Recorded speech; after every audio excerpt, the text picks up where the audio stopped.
जो कर्म इस आम आदमी पार्टी ने किए हैं, अब उनको भी ठिकाने लगाने का समय आ गया है। कूड़े और गंदगी के ढेर बन गए ये मोहल्ला क्लिनिक। केजरीवाल की पार्टी हो या कांग्रेस हो, ये चाहे एक रहे या दो रहे, भाजपा को कोई फर्क नहीं पड़ता। भ्रष्टाचारियों को दिल्ली की जनता अब ठिकाने लगा देगी। जो कांग्रेस पार्टी है वो तो पहले ही ब्लैक लिस्टेड पार्टी थी दिल्ली के लोगों के लिए।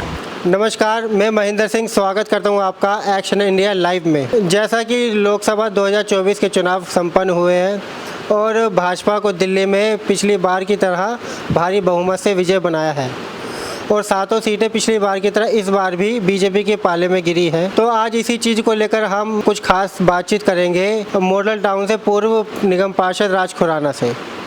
नमस्कार सर। नमस्कार। दिल्ली में जो इस बार भाजपा को सातों लोकसभा की सीटें मिली हैं, इसमें आप दिल्ली वालों को क्या बोलना चाहेंगे? देखिए, दिल्ली के भाजपा का शुरू से गढ़ रहा है। पिछले लोकसभा चुनाव में भी 53% से अधिक मत प्रतिशत दिल्ली में हमें मिला था और इस बार दिल्ली की जनता ने मोदी जी के स्वागत में और अपना मत प्रतिशत बढ़ाया है।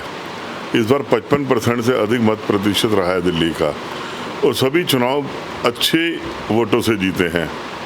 ये चाहे केजरीवाल की पार्टी हो या कांग्रेस हो, ये चाहे एक रहे या दो रहे, भाजपा को कोई फर्क नहीं पड़ता।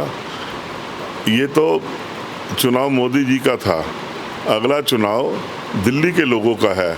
उसमें मैं उम्मीद करता हूँ कि दिल्ली के लोग पहले से ज़्यादा इस भ्रष्ट और बेईमान लोगों की सरकार को, जिन्होंने जो राजनीति बदलने आए थे, वाकई इन्होंने ऐसी बदली राजनीति, भ्रष्टाचार के नए नए आयाम बना दिए इन्होंने। इन भ्रष्टाचारियों को दिल्ली की जनता अब ठिकाने लगा देगी और इनका साथ देने वाली जो कांग्रेस पार्टी है वो तो पहले ही ब्लैक लिस्टेड पार्टी थी दिल्ली के लोगों के लिए।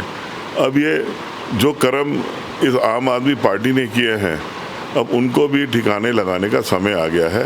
यह पार्टी, मुझे ऐसा लगता है क्या इसके लिए ये अंतिम चुनाव या अंतिम इनकी ताबूत में कील साबित होगा, विधानसभा का आगामी चुनाव। भाजपा ने इस बार 400 पार के लगातार नारे लगाए।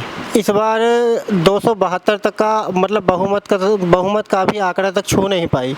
इसके लिए आप क्या कहेंगे? देखिए, 293 सीटें एनडीए की आई हैं। अब बहुमत तो हमारा आराम से आ गया और बहुमत से ऊपर, और कई अभी निर्दलीय भाजपा के एनडीए के साथ जुड़ गए हैं। तो ये कहना भाजपा का आंकड़ा अभी 300 के पार हो चुका है और ये कहना, हाँ, अयोध्या की जहाँ तक आप बात कर रहे हैं, ये अयोध्या के लोगों का मत रहा होगा। क्या उन्हें कुछ ऐसी बात, क्योंकि जो जानकारी मिल रही है मीडिया के माध्यम से ही, उनकी उम्मीदवार के प्रति नाराज़गी थी, भाजपा के प्रति या राम के प्रति कोई नाराज़गी नहीं थी। खुराना जी, मेरा एक सवाल और आपसे। जैसा कि चांदनी चौक लोकसभा से भाजपा के प्रत्याशी प्रवीण खंडेलवाल जी जीते हैं और जो यहाँ के लोगों ने उनके ऊपर विश्वास जताया है, क्या वो उस विश्वास के ऊपर खरा उतरने में कामयाब हो पाएंगे या नहीं? देखिए, प्रवीण खंडेलवाल जी बड़े प्रैक्टिकल इंसान हैं।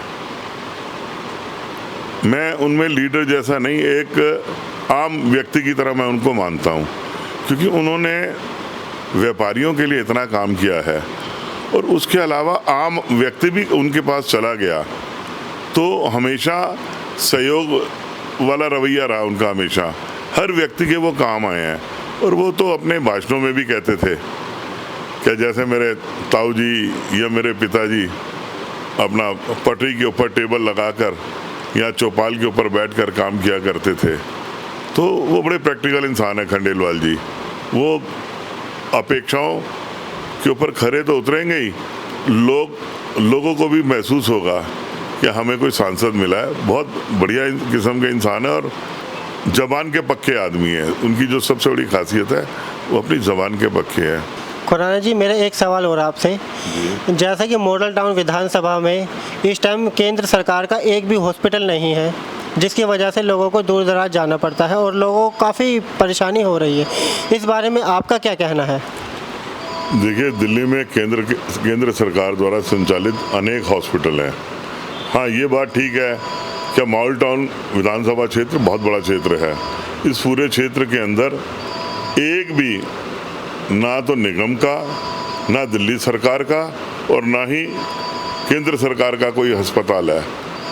तो हमारी तो अपेक्षा रहेगी खंडेलवाल जी से क्या केंद्र के सहयोग से इस क्षेत्र के अंदर भूमि को चिन्हित करके एक 400 बेड का या 600 बेड का एक हॉस्पिटल का निर्माण करवाया जाए, क्योंकि इस क्षेत्र ये केवल पॉश इलाका नहीं है मॉल टाउन, इसमें स्लम का बहुत बड़ा इलाका है और उस स्लम के लोगों को यहाँ से या तो जहांगीरपुरी जाना पड़ता है या हिंदूराव हॉस्पिटल जाना पड़ता है। एमसीडी के हॉस्पिटल की हालात आपको मालूम ही है और दिल्ली सरकार के भी अस्पतालों की क्या हालत है।